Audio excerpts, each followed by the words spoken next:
Audio on demand from Vision Christian Media. The story.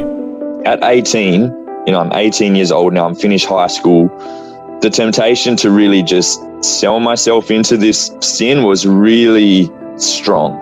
And it was really quite a radical miracle of God that enabled me, that put courage in my heart that just had not been existent before that point, to talk to my parents about everything. G'day, I'm Jimmy Colfax. Welcome to The Story. Well, recently on the program, we spoke with Pastor Chris Brown from Saving Grace Church in Perth and heard his life journey. Today, his son Joshua will share his story. Sadly, as we'll hear, Joshua has gone through many struggles in his life after being sexually abused at a young age. The abuse left him confused and disorientated as he entered his teenage years. But as we'll hear, as a young adult, God has dramatically helped Joshua, and he's now helping others in a variety of ways. Before we get started hearing Joshua's story, I just want to let parents know that due to the topics that will be discussed related to sexual abuse and pornography, today's program is not recommended for young children. Now, here's Joshua chatting with Eric Scatterbo. Joshua Brown, welcome to the program. Hello. Glad to have you with us. And first of all, I just want to say thank you so much for courageously sharing your story with us today. I know this is a difficult topic. Let's get started with your home life growing up. Tell us about what it was like growing up in your home. Yeah, so I was the eldest. I'm the oldest of three. Mm-hmm. So I've got a younger brother and a younger sister. Was born in 1997. And my mum and dad were both believers. Yeah, they determined to disciple me in the Lord pretty much from the day I was born. They committed me to God, and entrusted my life into His hands. So, yeah, I guess I grew up in an environment where, I was reading the Bible or having the Bible read to me every day. We were praying as a family, was always going to church. And I think this is a significant, really important thing to emphasize is they didn't just kind of involve me in Christianity in kind of a detached sort of way where like I was a part of what was going on, but where it wasn't really inside of me. Mm-hmm. Like the way that they involved me was where Christianity was a part of who I was, where I lived it and breathed it, and where it was a part of my life just as much as it was my parents' life. I wasn't a spectator, I guess, that the way they discipled me, I wasn't a spectator, I was a participant. Mm-hmm. And that was hugely significant and impactful in my development. Yeah. So a happy childhood, and you accepted Jesus as your savior at a young age, about 6? Yeah. Yep, definitely. But then unfortunately, as we heard in the introduction, you were sexually abused at a young age while attending church. Is that right? Yeah, so it was a couple of years after I gave my heart to the Lord. And yeah, it was at the church we were attending at that time. If my memory serves me right, it would have been a teenager at the church. So an older teenager who was also attending the church? Yes, yeah. Okay, so in your mind, you must have been very confused about all that and felt shame. Is that right? Unfortunately, that's a common response where somehow you feel responsible. Yeah, I guess shame probably wasn't the thing I identified. If I look back, it's not the thing I identified feeling immediately. It was definitely fear. I was really afraid that I guess I'd be punished or that I'd be in trouble for what I'd been doing. Now, this was when you were about 8 years old. So this is before you even reached puberty. But then going into your teenage years, unfortunately, you started to watch pornography. Is that right? Yeah, well, that happened, I think, even the same year, really. Much earlier. And I don't know. Yeah. So probably would have been about 8 years of age as well when I started seeing that. Don't know if I just ended up searching things related to what had happened or just stumbled across something. I really don't remember how, but and somehow managed to hide it from my parents and just started lying about things as well. And yeah, the interesting thing is that up until I started high school and when puberty kind of set in, Before that, from 8 to about 13, I guess, and I think this was probably just a survival mechanism. It was like that side of my life, the side where, I was now looking at pornography and, what had happened, like it was quite compartmentalized in my conscious awareness. Like I would still go to school and be a pretty happy kid. It wasn't until I hit high school that compartment kind of broke down and bled into the rest of my experience. And then for what it felt, at the time, it tainted the rest of my life. And it was suddenly there, like the full reality that I'm doing this, I'm addicted to this, and I don't know how to stop it. And yeah, that happened when puberty kind of hit. So you had this wonderful Christian upbringing. You accepted Jesus as your savior and had a growing relationship with him, but yet, on the other hand, internally, you're struggling with this addiction. That's kind of what's happening inside? Yeah, it was almost like two trees kind of growing intertwined together, but I wasn't as aware of the evil tree, so to speak, until high school, where it's already very much mature in my life and so entangled in my soul and just in my whole life and the roots already, deeply established that I didn't know how to get rid of it and no one knew anything. So what did you do?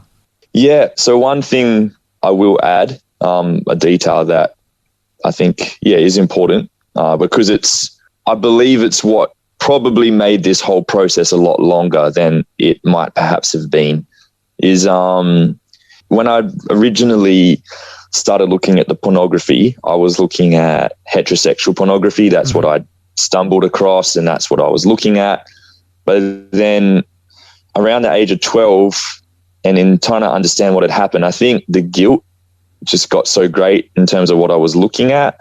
And I just didn't want to be looking at that anymore. But of course, there was already a sexual appetite there that wasn't going to go away. And obviously, of course, because of the abuse as well, there was like a distinct switch that happened around the age of 12, just before I headed into high school. And I started looking at homosexual pornography. And of course, once I got to high school and puberty set in, that just entrenched everything a whole lot more. And so that extra layer of shame attached to that just deepened the fear, I think, a whole lot more than if it had just been purely sexual abuse and pornography. So you wrote that it was tearing you up internally. So you must have been really confused and struggling with this whole war kind of going on inside of you. Yeah, exactly. Because the thing was that I loved God. Like I had genuinely put my faith in Christ. I wanted to, like I remember I was a pretty audacious kid. Like I wanted to change the world for God. I was inviting my primary school friends to youth, even though I was in high school and none of them came to my high school. Like I was standing up for Christ in my first year of high school. Like I was pretty resilient at that point. But then once that compartment kind of broke down and my awareness of what I was doing kind of bled into the rest of my life, all of a sudden the condemnation and the awareness that I'm sinning and that everything I'm wanting to do for God is being tainted and corrupted by my sexual sin. And, the taunting and the torment of, even the enemy holding it in front of me all the time, saying, look, everything you wanted to do for God, you're failing at now. Yeah, like my life felt like it was just being torn in half internally and not knowing how to fix that.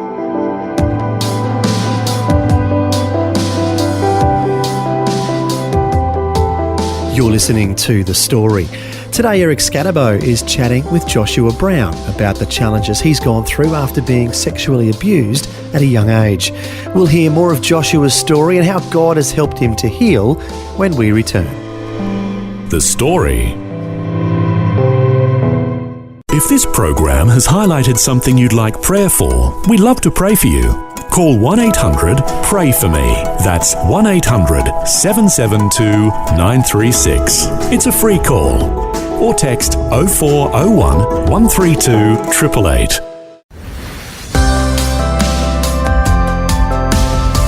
Hi, I'm Jimmy Colfax, and this is The Story. Once again, we want to remind parents that due to the adult themes being discussed, today's program is not recommended for young listeners. Our guest today is Joshua Brown, who's sharing about some of the struggles he's faced after being abused at a young age and then becoming addicted to pornography. But as we'll hear, the Lord has been dramatically working in his life. Here's more of Joshua's chat with Eric Scatterbo. So how did you finally turn the corner? Yeah, so look, it really was just a journey of walking in the light and doing that increasingly so. But it started with a guy came. So we'd moved church at this point. Mm-hmm. We'd been going to this new church now for maybe 3 years or so. And so I'd started making some friends there. One friend in particular I'd grown quite close to, of course, because there also wasn't Christian friends at my high school. And so there was pretty much a sermon I heard from a man who came to the church who works with men who've struggled with sexual sin in various forms. And he went through a list of things to work through to get to freedom. And I honestly don't remember anything except the first step, which was to tell someone.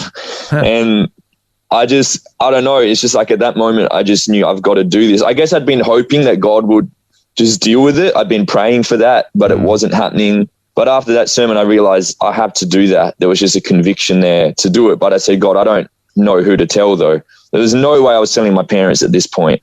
Like that was literally a mental, insurmountable thing at that point.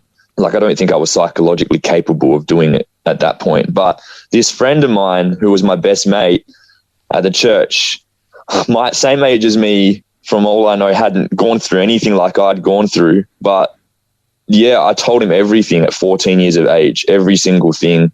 That was the scariest thing I'd ever done up to that point. But I'm definitely an all or nothing sort of person. So like I just told him every single thing, didn't know if he'd go and tell everyone and, or just never talk to me again. Like, yeah, you're taking a risk there. Yeah, and particularly the homosexuality thing was just a really shameful thing, especially to share with another guy. Yeah. Like that was just hard. How did he respond? Well, yeah, first thing he said, he just looked at me and said, "That's the past," and hugged me. And so really, I think really the way he dealt with that and was there for me really is what, like, I don't know how much that was foundational in me actually getting to a point where I was able to tell others after. But yeah, just immensely grateful to God. Wow, that's beautiful that he responded and loved you and cared for you instead of condemning you. Yeah.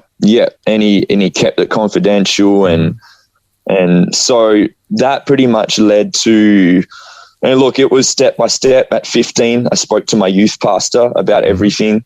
And then he encouraged me to let my parents know about the abuse. And for me, I guess that was doable. I was like, at least I can start with this and work my way to a point where I can tell them everything. And eventually it led to when I was 18 years of age, graduated high school and was feeling extreme temptation to just leave my faith and just kind of throw myself headlong into this sin. Was that because you felt like a failure or something? I guess, I quickly fast forwarded through like 3 or 4 years worth of the journey. But I guess the thing that was going on at that time was really these key moments of decision where if at those points it was like a fork in the road and I had to choose something quite radical either way. And the radical decision in the right way always looks like putting it in the light. But of course, that's 4 years and these are just 4 key moments. Throughout the rest of that time, the sin is just getting a deeper hold on my life as well. And so I guess each time it got to one of those key fork in the road moments, you could say it was at a greater level of desperation and intensity. in terms of the pull of the temptation. And so like at 18, I'm 18 years old now, I'm finished high school. The temptation to really just sell myself into this sin was really strong. And it was really quite a radical miracle of God that enabled me, that put courage in my heart that just had not been existent before that point, to talk to my parents about everything. Like, it was just all of a sudden after one night where the Lord just really ministered to me just directly with his love and with power. It's just like he planted just a little tiny but undeniable courage that just lodged in my heart. And it was like after that moment, I just knew I was going to tell them. Like, it kind of just, it was just this resolute fact in myself that I know I'm going to tell them. How did that go? Well, yeah. So I wrote, obviously them finding out about the abuse was already very hard for them. And my mum, especially being a stay-at-home mum, one of the primary reasons for that, to keep me safe.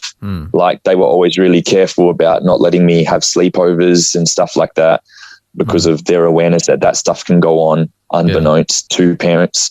So they were quite protective and really supervised me well. But obviously this thing had happened and still had slipped through the cracks. And the thing was, my dad had even asked me not long after I'd informed them of the abuse whether there was other things going on.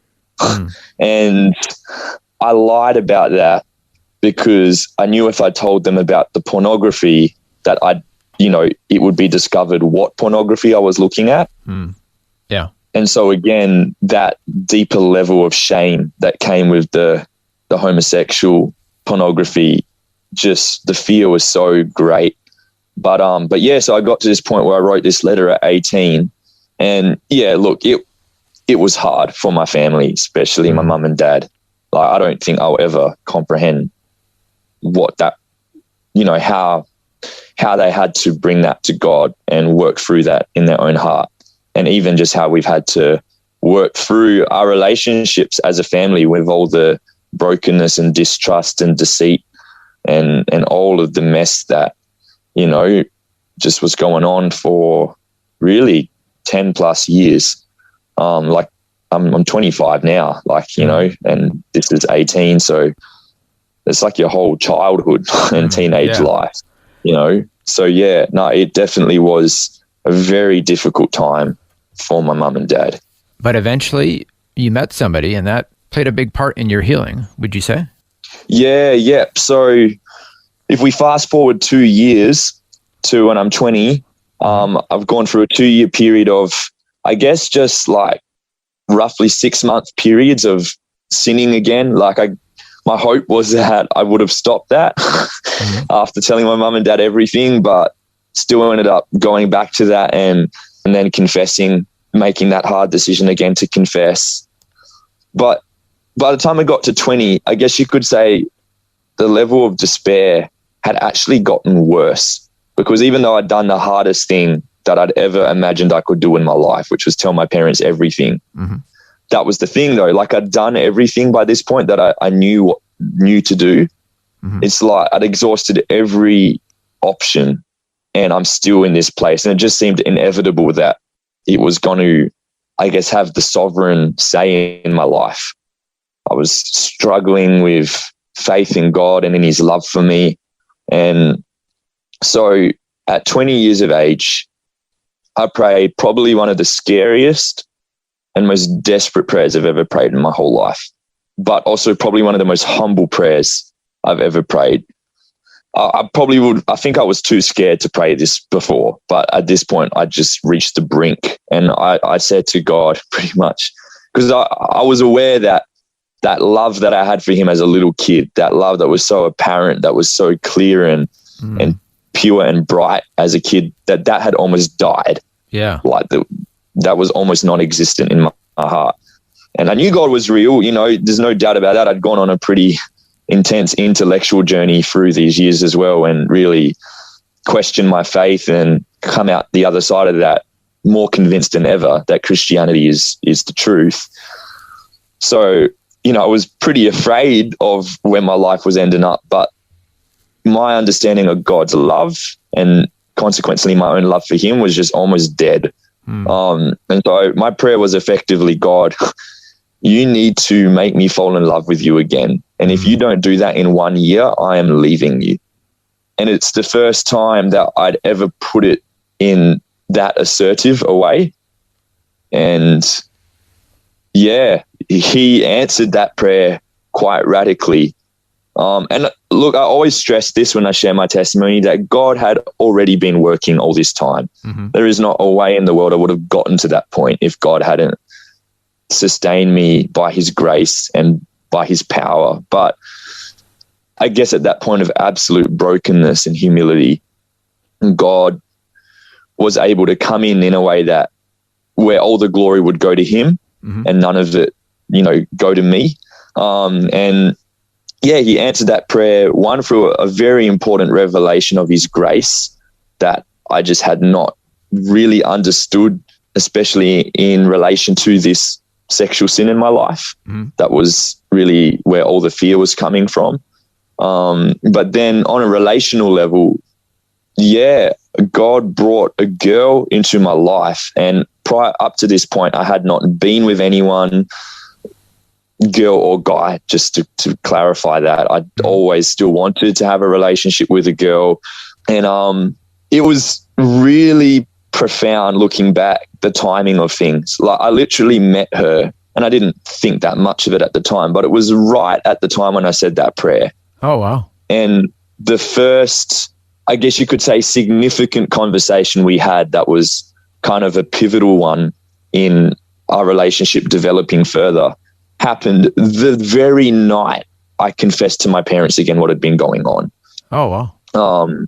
I'd literally finished confessing to them and I had a message from her on my phone because she'd just gotten back from a trip that she'd gone on and wanted to talk to me about it. So the alignment of some of these events was actually quite incredible looking back. And so from that point, and after a few months of really earnestly seeking God about whether to go forward with this, not wanting, to be doing this out of just emotion or even foolishness, had the courage to go ahead with the relationship. And over the next year and a half, things developed so beautifully between me and this girl. At the same time, I was no longer sinning in this way at all. Ultimately, things didn't go as I was expecting, and we didn't end up getting married. But God had done a great redemptive work over those 2 years. And despite a whole journey in itself from 2019, which is when we were supposed to be married, till now, I've never gone back to that lifestyle. And God has continued working in my life. And I've just been growing in my faith and in my love for him and in my trust in the gospel. And there's been victory and freedom that has followed that in my life and is continually manifesting in new ways, new areas of victory and freedom and joy and peace. So, yeah. So would you say that God used the intimacy and the healthiness of that relationship to kind of heal you and kind of get your desires more in line with his desires? Oh, absolutely. Because I wasn't expecting it to happen this way when I prayed that prayer, but I think God understood that just on a level of relational interaction, I just did not know how to relate with God because I just didn't know who he was anymore. There were so many lies in my mind about who he was, and he just really corrected and healed a lot of those misconceptions through this tangible relationship with this girl. An important thing, though, that I'll quickly say is we also conducted ourselves the right way. We had accountability. We put good boundaries in place. So you've come a long way. You've healed a great deal. And briefly tell us what's happening in your life today. Yeah, so around September in 2020, I took up the role of overseeing the youth ministry and the young adults ministry at our church. Now, this is not the church that we moved to. This is now my family's church plant that we started church? 6 years. Yeah. My dad's church, Saving Grace. And that has been perhaps the most fulfilling thing I've ever done in my life. And then the latest development, which was very unexpected, was I'm now working for an organization called Voice of the Martyrs. And they're an organization that provides spiritual and practical support for Christians all around the world who are being persecuted for their faith. Wow. So God has taken you on quite a journey. Thank you so much for sharing your story with us today. No, thank you. That was Eric Scatterbo chatting with Joshua Brown, who's the Regional Relationships Manager for the Voice of the Martyrs Ministry in WA. Also, Joshua oversees the Youth and Young Adults Ministry at Saving Grace Church in Perth, where his father is the pastor. For more information, the website is savinggracechurch.com.au. Before we end, I just want to encourage any abuse survivors like Joshua who may be listening to call out to God with your hurt and pain. If you're listening today and you can relate to anything that Joshua shared and would like to pray with someone, our prayer line is open right now, 1-800-PRAY-FOR-ME. That's 1-800-772-936. We'd love to pray for you. On that number again, 1-800-772-936. Well, thanks for joining us for today's conversation about some pretty serious issues. I pray that Joshua's story has been really encouraging. Until next time, I'm Jimmy Colfax, encouraging you to share your story with someone today. Next time on The Story. They would have to sit in the river all night long and do all these different rituals and stuff to gain the Spirit's favour, and the Spirits would tell them, if you can do these things and get it all right, then you'll go to heaven. There'll be this basket will be let down and you'll be taken up to heaven in this basket. So as they listened to the Word of God and as they heard what God said, they started to realise that, hey, this isn't true. The Higaonan tribal people in the Philippines had lived for centuries enslaved to superstitions and in fear of spirits they felt they had to appease.